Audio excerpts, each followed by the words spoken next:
Today, we are blending the World Cup, transfer news around the world, and certain stories that you might not have heard before. Now, let's go straight into the transfer news. In news, Cucurella has joined Real Madrid on a 60 million move from Chelsea. Um, Sandro Tonali's dream to join Tottenham is in jeopardy, while Newcastle have rejected the 100 million bid. And also, Casemiro in a round has joined Inter Miami and the MLS. I mean, this came as a controversy because people thought he would follow the likes of Ronaldo into the Saudi Premier League, but he has made a U-turn and has joined Inter Miami, Messi's Inter Miami. Now, Juice, um, I mean, football is changing, it's evolving. Um, the price of players is skyrocketing and it's alarming. Do you think money is being used to influence football these days rather than the play they play? So I think it's not about money being used to influence football. The game has grown. You get it. Football has attracted more sponsorship and then more money in terms of ticketing and everything. So Yeah. now the value of players have also gone high since that Neymar's move for 200 million. Now every player or every talent, especially the young ones who are rated to be very talented, you would have to pay more to get them. It's simply that.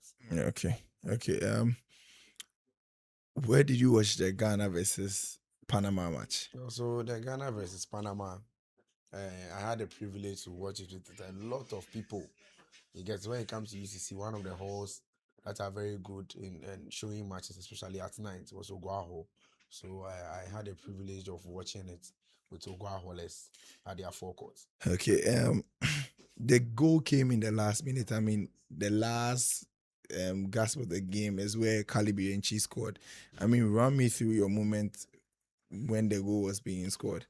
So prior to this match, we as Ghanaians, we thought we were going to trash them like 3 goals, 3-1. Our prediction is 2-1. Yeah. So we're expecting goals to come, but we started and especially the first half was very poor for Ghana. It was as if we didn't know what we were doing. It was not very good. I think it was because it was our first game of Yeah. the tournament, but it was very, very poor. The second half we came and then we showed tenacity that we could do something. And then at the end, at the dying moment of the game, we got what was needed.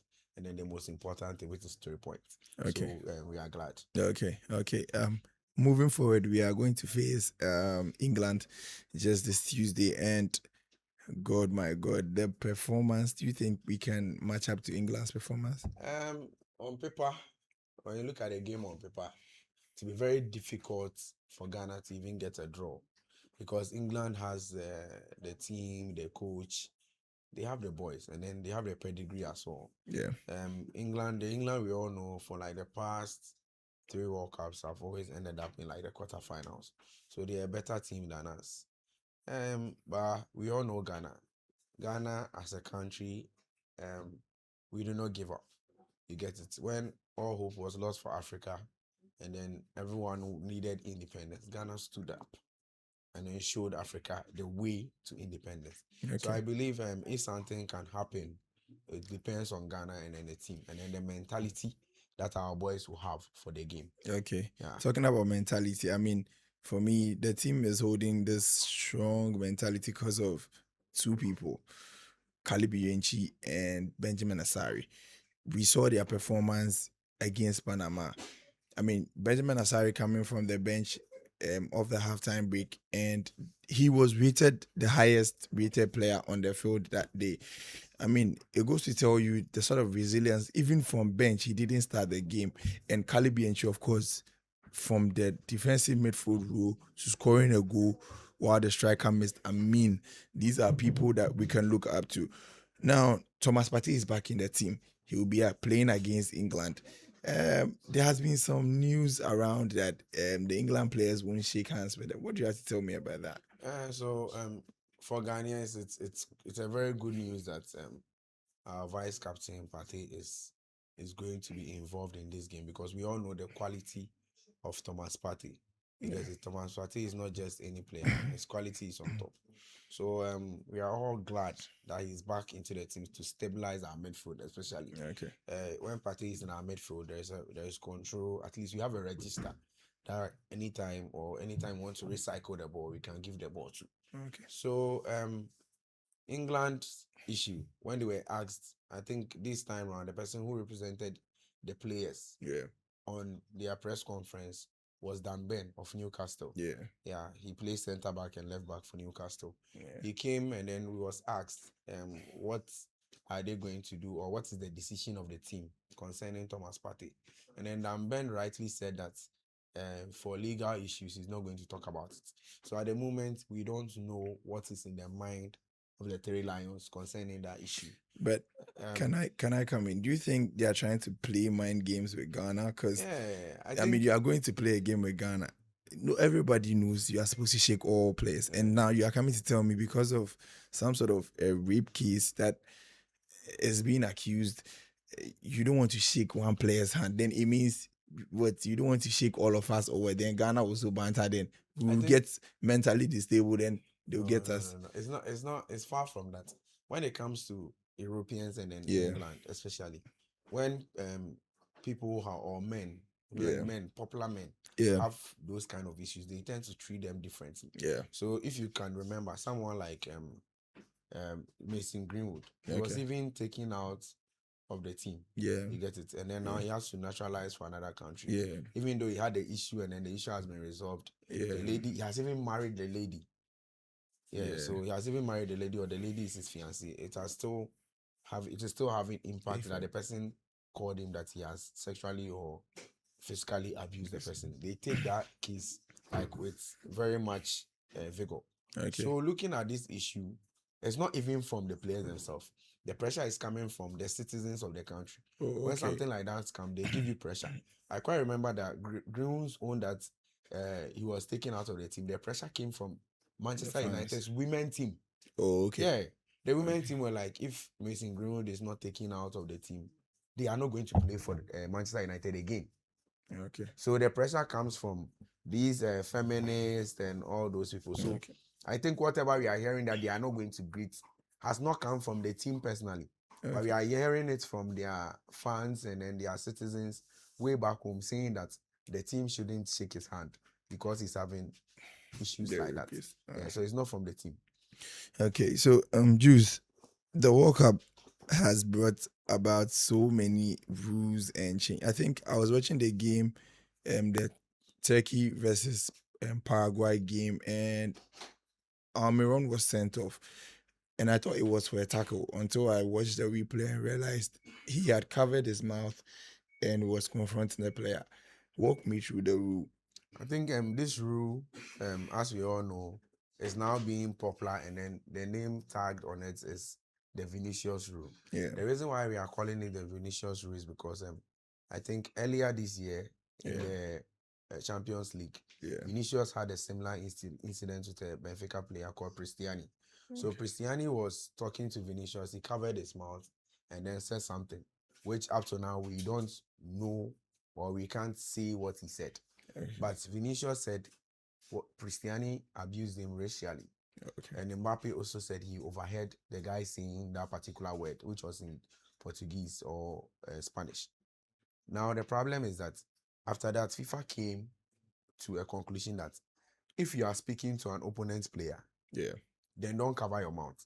Say it so that we can all know. If you are saying something which is not bad, then why do you have to cover your mouth? So say it for us to know. But if you are speaking to your fellow teammates, you can cover your mouth and then say maybe you are talking about tactics. So that one you can cover your mouth and then what?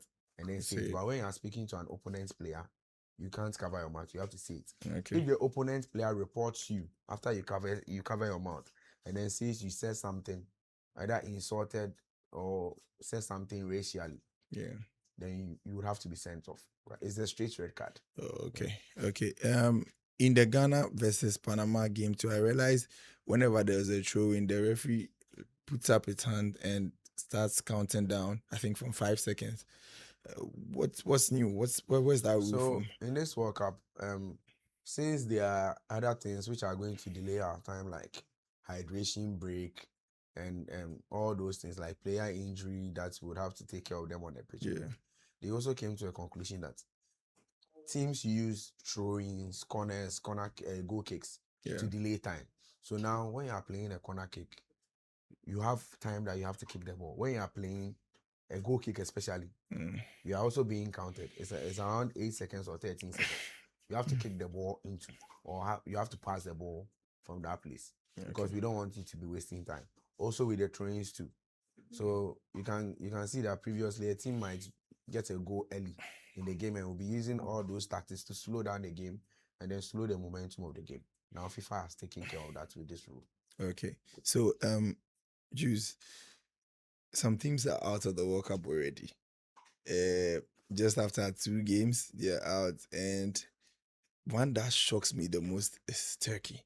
I mean, being a football nation, like everybody knows Turkey to have Galatasaray, Besiktas. I mean, they have big players. Adagule plays Turkey. You have Ozan Kabak Çalhanoğlu. playing, Çalhanoğlu playing. I mean, they are out. Yeah, this is also from there. I'm short of words, but then what do you have to say? Teams are already out, and some have qualified. Yeah. I mean, the likes of US, Germany, Mexico, and Germany are already in the round of 32, waiting for teams to play with. Has it happened so quick for Turkey and these Haiti? Haiti, we know, is the first time, so we can pardon them. But then for Turkey and Tunisia, an African giant. I think Tunisia in the World Cup, they don't really have a lot of. They are not really there. Okay. They mostly go out. They are not like Ghana and Nigeria, let's say Morocco, for their recent development. For them, when they go to the World Cup, they're able to cross. Cameroon, Ivory Coast, they are able to cross. But Tunisia, mostly, they just get battered. I remember, I think in 2018, they were battered like that. 2018 or 14 by England. England charged them, I think, 6-1. Harry Kane got like 3 goals, if you remember that much. So for Tunisia, they are not really there. But they always qualify because when it comes to Africa, they are a giant. But when we take them outside, they always end up disgracing. Haiti, this is their first World Cup. They came to enjoy the moment. Hopefully next time when they come, they'll move further. Yeah. But Turkey is the problem. Yeah. Because when it comes to football, even in Europe, if you want to mention the top 10 leagues, you cannot mention it without Turkey. That should tell you the level of football in Turkey. And that's their biggest sport in their country. Yeah. When you go to Turkey, and then Fenerbahce and Besiktas, Galatasaray, if they are playing their games, senior, that's when you know that it's a game. If you enter Galatasaray Stadium on a match day, you might get goosebumps because the country embraces football. Tifo and everything. Yeah, so it's quite unfortunate that a country that embraces football and has a lot of talent like that will go out in a World Cup with just 2 games. And for the teams that have have even scored a goal. So that's bad. They've not even scored a goal. So bad. And that's so bad for Turkey. At least Ghana has 1 goal. So. That's so bad. But I mean, I think with Turkey, I knew their team was not that good, but not to this extent. Because even qualifying, they struggled. They had to use the other way to get inside. So it's normal. It's normal. US was a team I was viewing because I think I watched one of their games as the first game, and oh my god, I was impressed. Their boys were energetic, just trashing. I mean, they came to play. They really came to play. US and Mexico really came to play. All have played good football. Yeah. And I think US, when we all know the level they have in terms of coaching. They have Pochettino. Yeah. So at the coaching level, they have a very top coach. So if they are playing this well, then it is the signature of the coach. So the coach is doing well and in making sure that their talent is being brought out to light. So that's why the team is moving well. Talking about coaches, let me put you in the tight corner. Thomas Tuchel has not coached in the World Cup before. Yeah.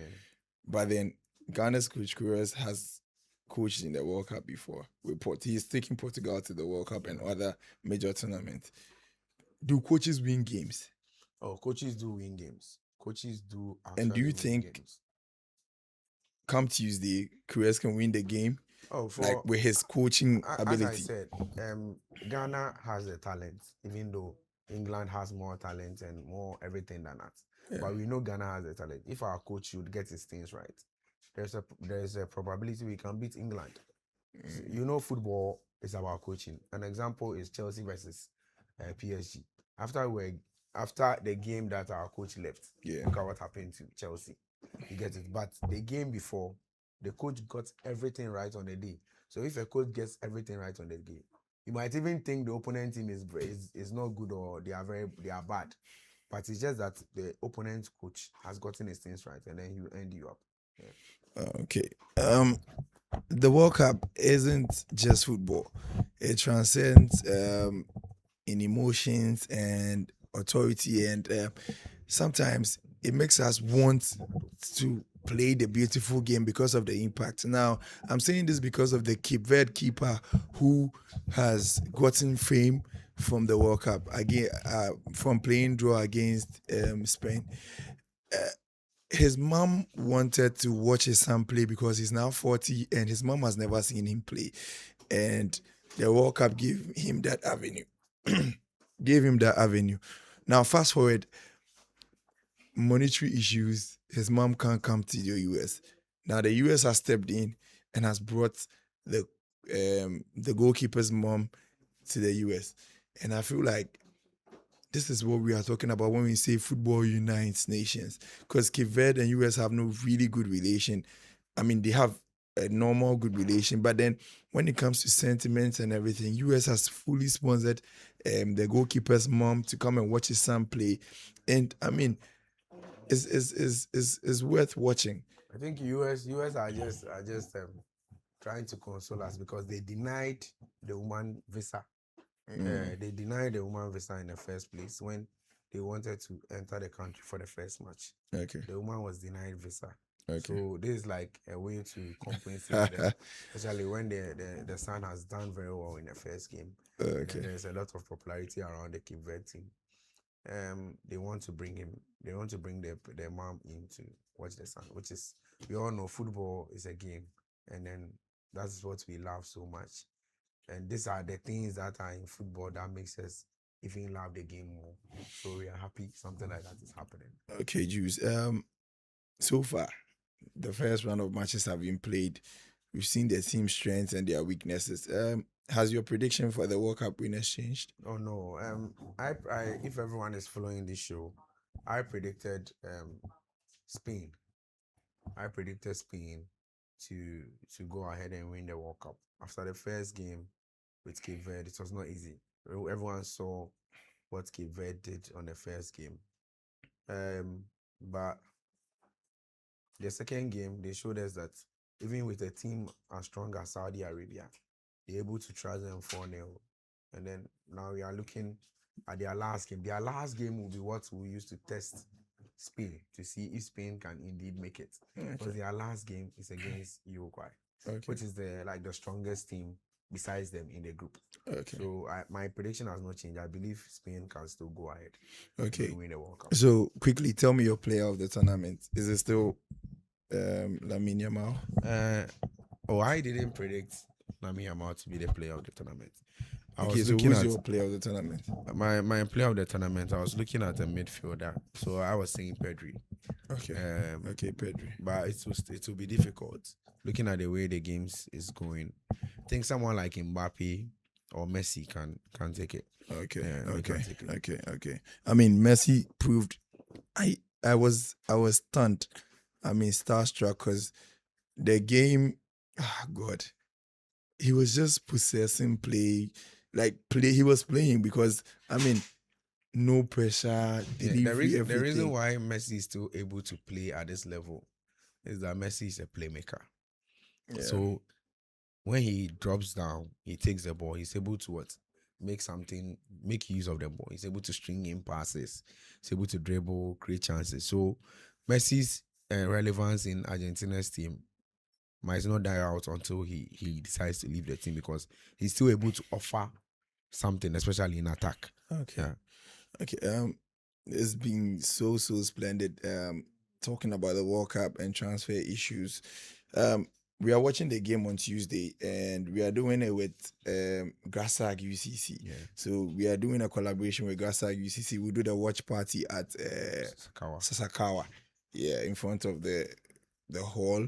We have a giant screen that will be mounted for all graduate students and UCC people who want to come and view the game.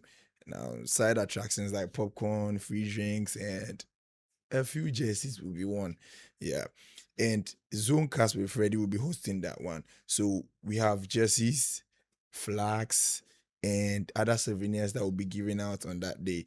And another surprising thing is that before the game, we would have the street trivias where we'll come wherever you are and ask you questions about the Black Stars and the World Cup. And if you're able to get the questions right, who knows? You might be winning yourself some cool cash, souvenirs, and maybe Ghana JC or something. Yeah, our previous episode, Honorable Kwame Naminta. Raga won the jersey. And won a jersey. So Raga won the jersey. We'll be coming to you. Yeah. In your halls, in your homes, on the streets. We'll ask you questions. If you get them right, you are getting the gift. Okay, so Jules, we're about to wrap up. What are your last words, if I think as a Ghanaian, I'll hope that at least Ghana should suffice a draw. If Ghana gets a draw, we know we've qualified. You get it? Because this World Cup what is needed the most now is no goal difference to qualify. It's head to head. Yeah. So if we are able to get a draw against England, then when we go against Croatia, inshallah, even if we also get a draw, we are done. Gone. We are qualifying as either second. And even if we are third, we are gone. We are gone. Yeah, but if we get a draw against England, and get a draw against Croatia, we are second. Yeah. And then we are going. So I'm just praying that Ghana becomes second and not even third, because with this World Cup, the round of 32 will help. It's going to make eight third place teams to qualify. Yeah. The 8 third place teams, I'm sure, will be meeting those at the top. So that's where you might be meeting the France, the Argentinas, the Germanys, the Portugals. So if you get second, maybe you might end up meeting another second place team. Yeah. That's where you can get someone like Scotland. Yeah. Those ones Morocco. Morocco could go hard small. But someone like Scotland, Ghana could do Morocco. So someone, maybe I'm hoping for someone like Scotland. Those teams. Okay. Those ones, we know them. Okay. We know them. We will be able to do something. Or even if we get an African team, we go show them something. So I'm just okay. So that was Juice with his last words, and I mean, it's been so much fun talking about the World Cup, transfer issues, and I mean issues surrounding football in general. I hope you are entertained wherever you are. This is Extra Time on Zonecast with Freddie. My name is Mark Niyama, and remember, the act of being a good guest is knowing